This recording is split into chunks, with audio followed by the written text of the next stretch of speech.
የ2026 የአዋሽ ባንክ የዓለም ዋንጫ በታላቅ ስነ ስርዓት እንደቀጠለ ነው። ወደ ወሳኝ ምዕራፎችም ተሸጋግሯል። 48 ሀገራት፣ አንድ ቋንቋ ያውም እግር ኳስን እያወሩ በ2026 ሜክሲኮ፣ ካናዳና አሜሪካ ላይ በደማቅ ስነ ስርዓት ጀመሩ። የሜክሲኮዋ ከተማ አዜክ ስታዲየም የዓለም ዋንጫ የ2026 የአዋሽ ባንክ የመጀመሪያ ሆና ነሆ እስካሁን ድረስ 32 ሀገሮች መጀመሪያ ላይ ወደ ሀገራቸው የተመለሱበት እንዲሁም ደግሞ በቀጣይነት ሌሎች ቡድኖች በኖካውት ስቴጅ ጨዋታ እየተለዩ የመጡበት አሁን ደግሞ ወደ ሩብ ፍጻሜ ለመግባት ፍጥጫው ያየለበት የዓለም ዋንጫ ጨዋታ በተለያዩ ስታዲየሞች በተለያዩ ሁኔታዎች በአሳዛኝ ሁኔታ ልብ በሚሰብር የመጨረሻ ደቂቃ ጎሎችና ትዕይንቶች ዓለም ጉድ ብሎ ዓለም ዋንጫን እየኮመኮመ ይገኛል።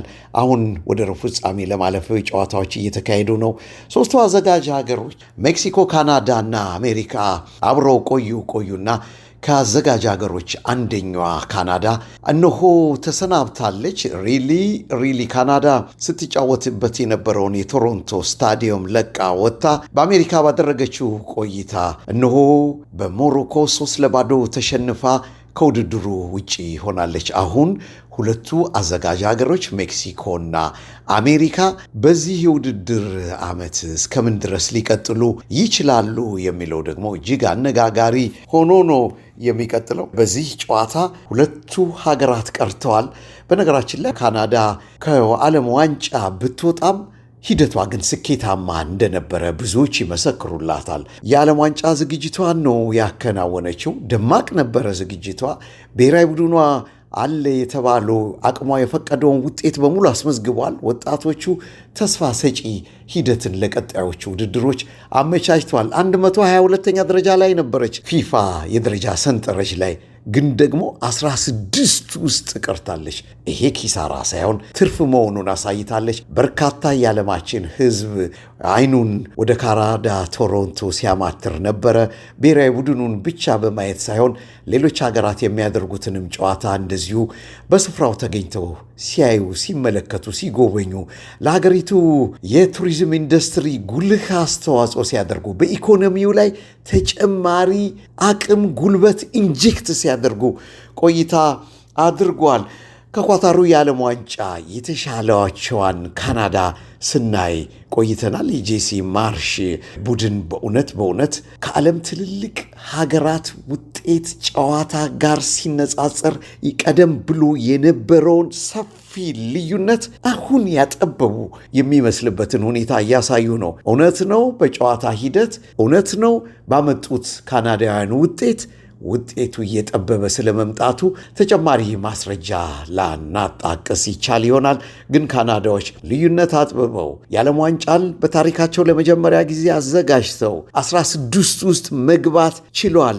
ምንም እንኳን ካዘጋጁበት ድግስ የመጀመሪያው ከሶስቱ አዘጋጅ ሀገሮች ካናዳ፣ አሜሪካና ሜክሲኮ የመጀመሪያው ተሰናባች ቢሆንም አፍሪካዊቷ ሞሮኮ ምናልባትም ባለፈው የኳታር የዓለም ዋንጫ በአፍሪካ የዓለም ዋንጫ ታሪክ ለመጀመሪያ ጊዜ ግማሽ ፍጻሜ የገባች ሀገር የሆነችበትን ፈርጣማ ጡንቻ ለቀጣዮቹ 4 ዓመታት አስጠብቃ ነው ወደዚህ የ2026 የዓለም ዋንጫ የመጣቸው። ከምድቦቿም ጠንካራ ነበሩ። ብራዚል ከብራዚል ጋር ብራዚል አቻ በመውጣቱ ተጠቀመ እንጂ አልተጎዳም። ሞሮኮ 3 ነጥብ በወቅቱ አለመሰብሰቧ ጎዳት እንጂ አላስደሰታትም። ምክንያቱም ሞሮኮያን በጣም የተደራጀ አጨዋወት ነው። ተከላካዮቹ ብቁ ናቸው። መሃል ሜዳው የተደላደለና የጨዋታው ሚዛን በሚጠብቁ ተጫዋቾች የተገነባ ነው። ፊት መስመሩ ላይ ደግሞ በጣም ፈጣን ተጫዋቾች አቅም ያላቸው 90 ደቂቃ በአሜሪካ ከፍተኛ ሙቀት ውስጥ እንኳን እየሆኑ ሳይቀልጡ ተጫውተው ውጤት ማምጣት የሚችሉ ናቸው። እነሆ ወደ 8 ውስጥ ለመግባት አቅሙን ሩብ ፍጻሜ ለመድረስ አቅሙን አሳይተዋል። ቀጣይ ግማሽ ፍጻሜና ወደ ፍጻሜስ በምን አይነት ሁኔታ ይሄዳሉ የሚለው የሚታይ ነው። ግን ብዙ አቅም እንዳላቸው ከመጀመሪያ ምድብ ጨዋታቸው ብራዚልን ከገጠሙበት ጀምሮ እያሳዩ ይገኛሉ። ለማንኛውም አንድ አዘጋጅ ሀገር ካናዳ ከውድድሩ ውጭ ሆናለች። ግን በአጠቃላይ ውድድሩን በማዘጋጃቷ በአጠቃላይ በውጤቷ በታሪክ ለመጀመሪያ ጊዜ በዓለም ዋንጫ የጥሎ ማለፍ ታሪክ ውስጥ ልትመዘገብ ችላለች። ካናዳ ትርፋለች። ጄሲ ማርሽም አዲስ ኮንትራት ቀርቦላቸው ፈርመዋል። በ2030 ፖርቹጋል፣ ስፔን፣ ሞሮኮ በሚያዘጋጁት የ2030 እና የፊፋ ዓለም ዋንጫ ምስረታ 100ኛ ዓመቱን በሚከበርበት ላይ እስከዛው ድረስ እንዲያሰለጥኑ ጄሲ ማርሽ ከፌዴሬሽኑ ጋር ብሔራዊ ቡድኑን ለማሰልጠን ተፈራርመዋል። እንግዲህ ካናዳ ወጥታለች፣ አትርፋለች ብለናል። ቀጣዮቹ ሜክሲኮና አሜሪካ ምን ይዘው ይመጣሉ? ቀጣዮቹ ደግሞ ስንል ሜክሲኮ ነው። ቀጣይ ስንል አዜክ ስታዲየም ነው። ይሄ የእግር ኳስ ድርሳን በወርቅ ብዕር የሚዘግብለት የማራዶና ወርቃማ እጅ የእግዚአብሔር እጅ ጎል ማስቆጠር የቻለበት በእንግሊዝ ብሔራዊ ቡድን በፎክላንድ ጦርነት ማግስት እንዲሁም ፔሌ የኳስ ንጉሥ ብሎ የተሾመበት እያንዳንዱ ሳር የዓለም ዋንጫ ትርክት በበጎ ሁኔታ የሚጻፍበት የአዜክ ስታዲየም ላይ ሜክሲኮ ከሀገሯ ሳትወጣ ካናዳ ሀገሯን ለቃ ቶሮንቶን ለቃ የለመደችውን አየር ትታ ደጋፊ ሞቅ ያለውን ደጋፊ ትታ ነው ወጥታ በአሜሪካ ምድር ላይ አንድ አሸንፋ ሌላ ነጥብ ጥላ ወጣችው። ታዲያ ሜክሲኮ ይሄን እድል ያገኘችው ሙሉ ለሙሉ ምድቧን ሶስቱንም ጨዋታ አሸንፋ ወደ ተከታይ ዙር ማለፏ ጠቅሟታል። አንደኛ በመውጣቷም ቡድኖችን ወደ ራሷ ወደ ሜዳዋ ወደ አዜክ ስቴዲየም እየጠራች እየተጫወተች ነው እንጂ እየወጣች አይደለም። ለማንኛውም ሜክሲኮ ደግሞ የሚገጥማት ሌላው አስቸጋሪ ቡድን ይሆናል ተብሎ የሚገመተው እንግሊዝ ነው። እንግሊዝ ከተጠበቀው ከደረጃ በታች ውጤት እያስመዘገበ ያለ ቡድን ነው። ከኮንጎ ብሔራዊ ቡድን ጋር ያደረገው ጨዋታና ኮንጎች 86ኛው ደቂቃ ጀምሮ የእግር ኳስ ውጤታቸውን በአሳዛኝ ሁኔታ የተቀሙበት የሃሪ ኬን ጥበብን ያየንበትን ጨዋታን ያየነው። እንደ ቡድን ግን ምንም የተደራጀ ቡድን እንዳልነበረ ያሳያል። አሰልጣኝ ቱሄል ሪሊ እኚህ ጀርመናዊ ረጅም ዓመት ቡድኑን ይዘው ያገለገሉ ከመገናኘታቸው አንጻር ሰፊ ሰዓት የልምምድ ሰዓት አግኝተው ቡድናቸውን በወዳጅነት ጨዋታ በእውነት በምድብ ማጣሪያ ጨዋታ ሳይቀር ግሩም ውጤት ነበር። በዓለም ዋንጫ ላይ ሲመጡ ግን አሜሪካ ላይ ውጤታቸው በፍጹም አስተማማኝ አይደለም። ከጋና ጋር አቻ ነው የወጡት። የአፍሪካ ቡድኖች ከብዷቸው ቃተው ጭቃ የያዘው ኤኔትሬ ሆኖ ጎማቸው ተሽከርክሮ ኮንጎች ውጤቱን ይዞ ወጡ ሲባሉ በሰሩት በመጨረሻ ደቂቃ ላይ እንደ ሌሎቹ ሀገራት ባለቀ ሰዓት ላይ ውጤቱን ለእንግሊዝ አሳልፈው ሰጥቷል። በአዜክ ከ80 ሺህ በላይ ተመልካች ፊት ግን ይህንን እድል ሜክሲኮውያን አሳልፎ ይሰጣሉ ለማለት በፍጹም ሊያስቸግር የሚችል ነው። ሜክሲኮ ወደ ሩብ ፍጻሜ ለመግባት ቲኬቷን ለመቁረጥ ገና የእንግሊዞችን መምጣት ስትሰማ በታላቅ ጉጉት እየጠበቀች ያለች ነው። አሁን ፍርሃቱ ለሜክሲኮውያን ሳይሆን ሜክሲኮውያን በጀግንነት አዜክ ላይ ለመሞት ለመዋደቅ እየጠበቁ ነው።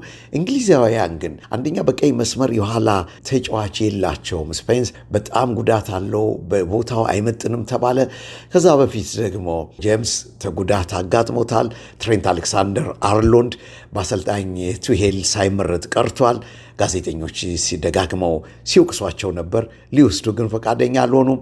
አሁን በቀኝ የኋላ መስመር ላይ ዲክላን ራይስን እጠቀማለሁ እስኪሉ ድረስ ቡድኑ የኋላ መስመር ተጫዋች አጥቷል። ሴንተር ባኩም ቢሆን የተደራጀ አይደለም። ግራው የተሻለ ነው ይሉታል። መሀል ላይ ዲክላን ራይስ ካሌለ ቡድኑ ሚዛኑን ያገኙ። የፊት መስመሩ በፍጹም የሚናበበው አይደሉም። ቀኙና ግራው መሀል ላይ ነው አንድ ተጫዋች ያለው፣ ይሄም ሃሪኬን ነው። ይሄ ሃሪኬን የእንግሊዝ ብሔራዊ ቡድን የምንጊዜም ምርጡ ኮከብ አጥቂ ሆኖ በርካታ ጎሎችን በማስቆጠር የተዋጣለት ተጫዋች፣ ሁልጊዜም ከፔናልቲ ቦክስ ውጭም ሆነ ቦክስ ውስጥ በጭንቅላት መግጨትም ሆነ በቀኝ እግሩ መምታት አሊያም በግራ ማስቆጠር የሚዋጣለት ሃሪኬን በሱ ትከሻ ወደ ሩብ ፍጻሜ ለመግባት እየተንደረደሩ ነው። ሜክሲኮ ግን እንደ ኮንጎ ይሄን እድል ይሰጣቸዋል ወይ? ያ ሁሉ ደጋፊ ባለበት ሜክሲካውያን ዌቭ ቁጭ ብድጉ በተሰራበት ሜዳ ላይ